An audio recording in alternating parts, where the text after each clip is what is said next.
Bienvenue sur Africa 24 dans cette nouvelle édition du Morning News. Au sommaire de l'actualité, un mini-sommet s'est tenu ce vendredi à Brazzaville. La réunion de chefs d'État a été consacrée à la crise en Libye. La Libye, toujours déchirée entre deux autorités politiques qui se disputent le pouvoir. Mobilisation en faveur de l'accès au financement des PME. À fin 2015, African Guarantee Fund a émis un peu plus de 250 milliards de francs CFA de garanties qui ont permis à environ 1300 PME de se financer et entre 11 000 et 15 000 emplois ont ainsi été créés. Le festival NBO au Kenya se poursuit jusqu'au 5 février. Le principal film à l'affiche de cette première édition est un drame sur le mystère qui entoure la mort. Une production 100% kenyane qui permet de promouvoir l'industrie cinématographique du pays. En Libye, le gouvernement d'union nationale basé à Tripoli et l'autorité rivale qui s'appuie, le Parlement élu de Tobrouk, continuent de se disputer le pouvoir. La question était au cœur d'un mini-sommet qui s'est tenu ce vendredi à Brazzaville, capitale congolaise. Reportage de Deva Panzou, notre correspondant en République du Congo. Le comité de haut niveau de l'Union africaine sur la crise libyenne, présidé par Denis Sassou Nguesso, a tenu sa deuxième réunion ce vendredi 27 janvier 2017 au palais de congrès de Brazzaville. Plusieurs chefs d'État et de gouvernement ont participé à ce mini-sommet. Outre l'hôte de la République du Congo, Idriss Déby du Tchad, Mohamed Ould Abdel Aziz de la Mauritanie, Mahamadou Issoufou du Niger, le président du Conseil présidentiel du gouvernement d'union nationale de la Libye, Fayez al-Serraj, le premier ministre algérien Abdelmalek Sellal. Après près de 4 heures de travaux à huis clos, ces derniers ont mis en place une feuille de route qui prévoit l'envoi d'une mission en février en Libye pour s'enquérir de la situation.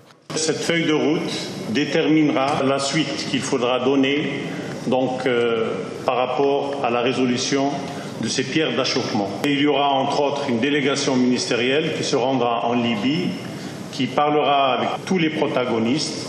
Et sur la base de leur rapport, la prochaine étape va donc permettre à la Libye de mettre en œuvre définitivement cet accord de paix.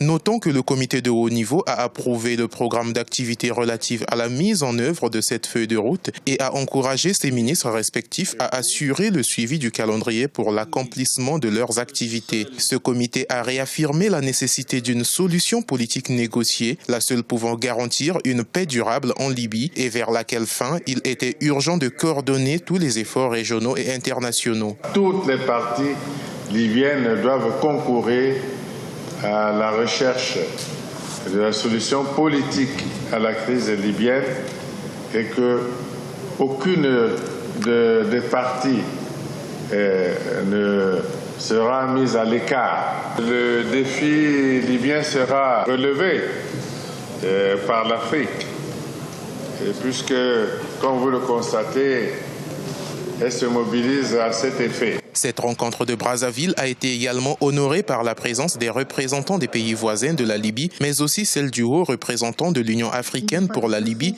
Jakaya Kikwete. Notons que c'est au cours de sa première réunion tenue à Addis Abeba le 8 novembre 2016 que le comité de haut niveau avait réaffirmé sa volonté de reprendre l'initiative sur la crise libyenne. Difficulté de l'accès au financement pour les petites et moyennes entreprises. Pour y remédier, African Guarantee Fund a été créé en 2012 par la Banque africaine de développement afin d'émettre des garanties au profit des banques accordant des prêts aux PME africaines. Reportage d'Olivier Conan, correspondant en Côte d'Ivoire. Les PME, petites et moyennes entreprises, constituent le moteur de la croissance économique. Elles éprouvent cependant des difficultés à se faire financer. Cette difficulté peut être résolue par l'institution de garantie à leur profit quand elles sollicitent des financements. À travers des produits de garantie, African Guarantee Fund aide les banques à transformer les ressources courtes dont elles disposent en ressources longues pour pouvoir répondre aux besoins de financement des PME. Cela réduit les risques de perte pour les banques en cas de défaut de paiement. Un des gros obstacles au financement des PME, c'est l'inadéquation entre les ressources des banques, qui sont généralement des ressources courtes, et les besoins de financement longs que présentent les PME. EDF est en train d'aider le système bancaire à pouvoir transformer, à travers des produits garantis qu'ils mettent en place, les ressources courtes dont elle dispose en ressources longues pour pouvoir répondre aux besoins de financement des PME. Oui, c'est un produit phare que nous introduisons sur le marché à travers le fonds Gary. Nous venons d'en parler d'ailleurs avec le régulateur, leur expliquer, la commission bancaire leur expliquer comment fonctionnent ces produits-là et comment nous pouvons être un gros analyseur de ces produits dans la zone. Pour développer ses activités, African Guarantee Fund, qui est basé à l'île Maurice, a acquis le fonds Gary afin de mieux couvrir l'Afrique de l'Ouest en étoffant son portefeuille client. Cela va aider les PME dont les états financiers ne sont pas toujours irréprochables.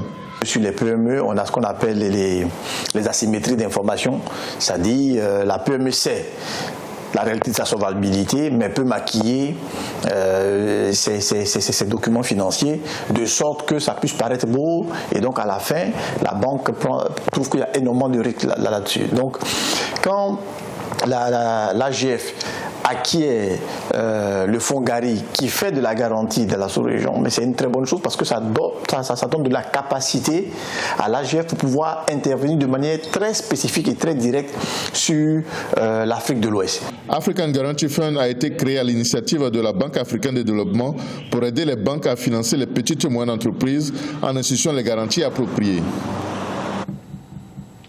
Le Bénin et le Mali vont émettre début février des obligations assimilables du Trésor pour respectivement 35 milliards de francs CFA et 30 milliards de francs CFA sur le marché de l'Union économique et monétaire ouest-africaine. L'émission d'obligations assimilables du Trésor par le Mali aura lieu le 1er février. Ces obligations qui arriveront à échéance le 2 février 2022 auront un taux d'intérêt de 5,75%. Le Bénin émettra quant à lui le 2 février des obligations qui auront des taux d'intérêt multiples. Les fonctionnaires ivoiriens appelés à reprendre le travail dès le lundi 31 janvier 2017.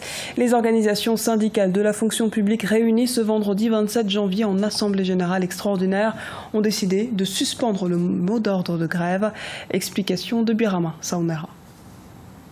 Réunie en Assemblée générale le vendredi 27 janvier à Cocody, la plateforme nationale des syndicats des fonctionnaires ivoiriens a décidé de suspendre pour un mois son mot d'ordre de grève. Objectif, donner une chance aux discussions futures avec le gouvernement. Ainsi, les organisations syndicales de la fonction publique invitent les fonctionnaires à reprendre le travail en attendant la prise en compte totale de leurs revendications. La plateforme nationale réunie en Assemblée générale suspend pour un mois son mot d'ordre de grève, invite par conséquent les fonctionnaires et agents de l'État de Côte d'Ivoire à reprendre le travail dès lundi 30 janvier 2017 à 7 heures. La plateforme nationale a enregistré des concessions dans les négociations avec le gouvernement. Cependant, la question du paiement du stock des arriérés demeure toujours en suspens. Ces stocks d'arriérés liés aux mesures actées par le gouvernement en 2009 sont estimés à 249,6 milliards de francs CFA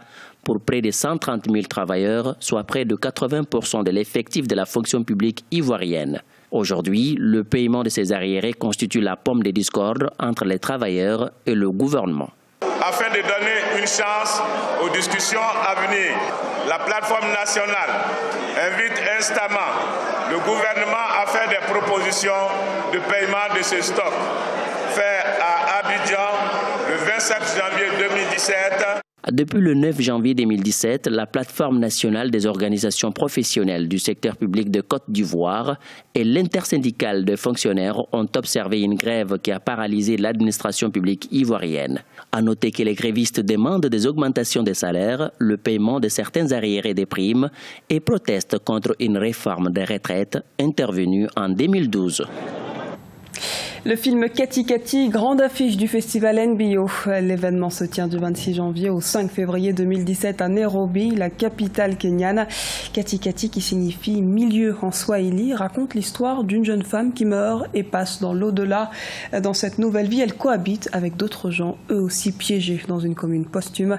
Explication dans ce sujet de la rédaction. Kati Kati, un film événement au cœur de la première édition du festival NBO au Kenya. La rencontre des cinéphiles a ouvert ses portes ce 26 janvier avec cette production kenyane qui évoque les questions autour de la mort et de l'au-delà. Écrit et réalisé par le cinéaste Mbiti Mazia, dont c'est le premier long métrage, cette histoire est profondément personnelle pour lui et pour son co-auteur Mugambin Tiga. Deux producteurs qui déplorent aujourd'hui le manque de soutien de la part de l'État kényan.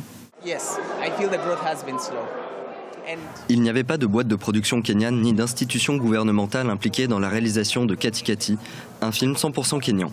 Nous avons vu des organisations para-étatiques allemandes impliquées. Nous avons vu des individus kenyans et des sociétés kenyanes impliquées. Mais où était la commission cinématographique du Kenya ?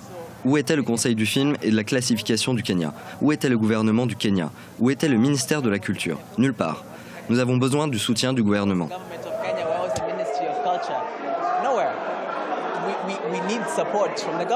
Katikati, sorti en 2016, a rencontré un franc succès. Le film a ainsi remporté le prix de la Fédération internationale des critiques de cinéma au Festival international du film de Toronto. Le choix de ce film comme vitrine de festival n'est donc pas anodin pour les organisateurs. Le festival NBO ambitionne bien sûr d'attirer les amoureux du 7e art, mais aussi et surtout de donner une vitrine aux films locaux afin de promouvoir l'industrie culturelle du pays.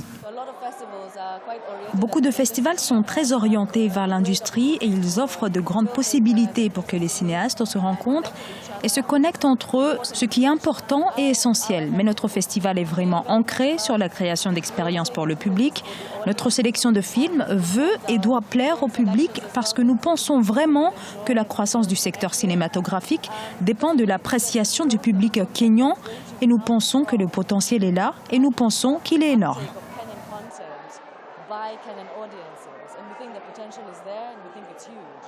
L'industrie du cinéma est en pleine expansion ces dernières années au Kenya.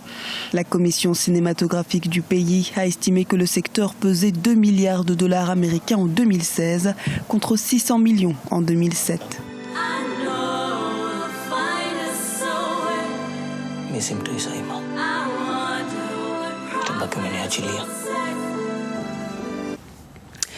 C'était le journal de la rédaction. Merci de nous avoir suivis. Retrouvez dans un instant une nouvelle édition de l'actualité sur Africa 24.